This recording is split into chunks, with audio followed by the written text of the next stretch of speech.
നിർത്തിയിട്ട bike മോഷ്ടിക്കുന്നതിൻ്റെ CCTV ദൃശ്യങ്ങൾ പുറത്ത്.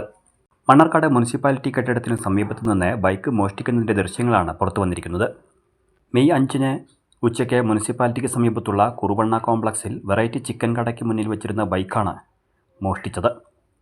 മെയ് 6-ന് ചൊവ്വാഴ്ച രാത്രി 11:35-ന് ബൈക്ക് മോഷണം നടത്തുന്നതാണ് CCTVയിൽ പതിഞ്ഞിരിക്കുന്നത്. കാരാകുറുശ്ശി വാഴയമ്പുറം സ്വദേശി ആഷിഖിൻ്റെ KL 52D 7307 എന്ന നമ്പറിലുള്ള പാഷൻ പ്രോ ബൈക്കാണ് മോഷണം പോയത്. മോഷ്ടിച്ച ബൈക്കുമായി പെരിന്തൽമണ്ണ ഭാഗത്തേക്ക് പോയതായാണ് നിഗമനം. മണ്ണാർക്കാട് പോലീസിൽ പരാതി നൽകി.